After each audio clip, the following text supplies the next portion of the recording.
आमदार संतोष बांगर यांच्या निवासस्थानी पोलिसांनी धाड टाकल्याची माहिती विधान परिषदेचे आमदार हेमंत पाटील यांनी दिली। बांगर यांच्या घराची तब्बल 100 पोलिसांनी झाडाझडती केल्याची मोठी माहिती हेमंत पाटलांनी दिली।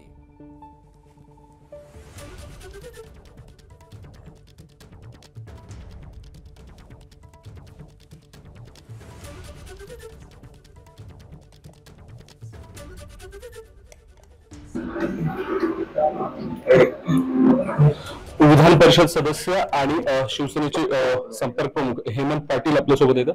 साहेब, निवडणुकांचा प्रचार सुरू आहे, तुम्ही आढावा घेत आहेत हिंगोलीची। यापूर्वी तुम्ही खासदार पण होता हिंगोलीचे, परंतु हिंगोलीची जी परिस्थिती आहे निवडणुकांची, काय घेतलेली आढावा? आणि हिंगोलीमध्ये तुम्ही महायुतीतले जे मित्रपक्ष आहेत तुमचे, राष्ट्रवादी, शिवसेना आणि भाजप, मैत्रीपूर्ण लढत देत आहेत। शिवसेनेची स्थिती अत्यंत चांगली आहे। कळमनुरी आणि हिंगोली दोन्ही शहरांवर शिवसेनेचा भगवा फडकवणार आहे आणि नगराध्यक्ष दोन्ही ठिकाणी शिवसेनेचा असणार आहे। कार्यकर्ते अत्यंत उत्तम पद्धतीने काम करत आहेत, परंतु समोरच्यांच्या पायाची वाळू घसरायला लागलेली आहे, हे या निवडणुकीच्या निमित्तानं लक्षात आलेलं आहे।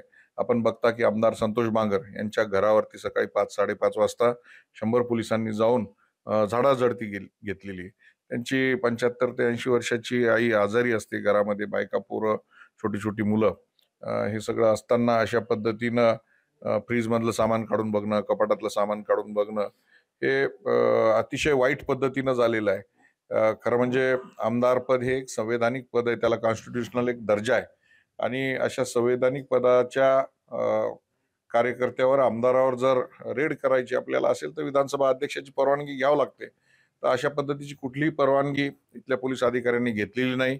मी स्वतः विधानसभा अध्यक्षांच्या कार्यालयामध्ये या संदर्भामध्ये संपर्क साधला, त्यांनी सांगितलं कुठलाही मेल आलेला नाही, कुठल्याही प्रकारची परवानगी घेतलेली नाही। तर परवानगी न घेता अशा पद्धतीची रेड कोणाच्या सांगण्यावरनं आपण केली, हा माझा प्रश्नचिन्ह आहे।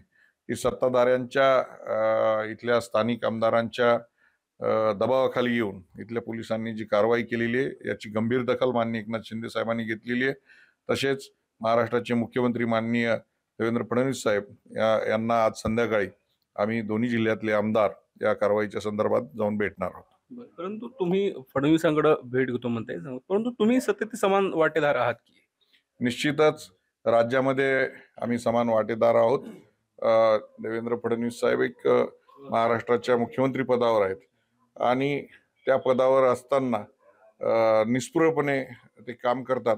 अशा वेळेस जो काही स्थानिक आमदाराचा दबाव इथल्या पोलीस अधिकाऱ्यांवर आहे आणि कशा पद्धतीने पोलीस दबावाखाली येऊन काम करतात हे त्यांच्या कानावरती आज निश्चित आम्ही टाकणार आहोत। ठरलं होतं सुरुवातीला जे महायुतीतले मित्रपक्ष आहेत ते मैत्रीपूर्ण लढती देऊ, परंतु आरोप करताना कुठलीही मर्यादा ठेवली जात नाहीये हिंगोलीमध्ये तरी असं दिसले। बांगर आणि मुटकुळे साहेब दोघेही खरं म्हणजे एखाद्या आमदाराच्या घरावर एखाद्या अतिरेकाच्या घरातली झाडाझडती घेतल्यासारखी किंवा एखादा गुंड किंवा एखादा आरोपीच्या घराची झाडाझडती घेतल्यासारखी जर पोलीस येत असतील, त्यांची आई आहेत, घरातले कुटुंब आहे, अशांना सकाळी 5-5:30 वाजता येऊन जर त्रास देत असतील तर कोणालाही सहन होणार नाही। साहजिक कोणालाही राग येईल आणि अशा वेळेस समोरून आरोप होत आहेत तर त्या आरोपाला प्रत्युत्तर दिलं जात आहे। परंतु माझी लोकप्रतिनिधी म्हणून दोघांनाही विनंती आहे की निवडणूक या काही काळापुरत्या आहेत, लोक आपल्याकडे बघत असतात, आपण आपल्या पदाचा गरिमा ठेवून आपण वैयक्तिक पातळी न सोडता याच्यावरती आरोप प्रत्यारोप झाले पाहिजे। या संदर्भात माननीय संतोष बांगर यांच्याशी मी बोलणार आहे आणि तानाजी मुटकुळे यांच्या संदर्भात मी माननीय फडणवीस साहेबांकडे बोलणार आहे। मुटकुळे साहेब एबीपी माझाशी बोलले, ते म्हणले की संतोष बांगर यांनी सत्तांतराच्या काळामध्ये 50 कोटी रुपये घेतलेले। एबीपी माझा, उघडा डोळे बघा नीट।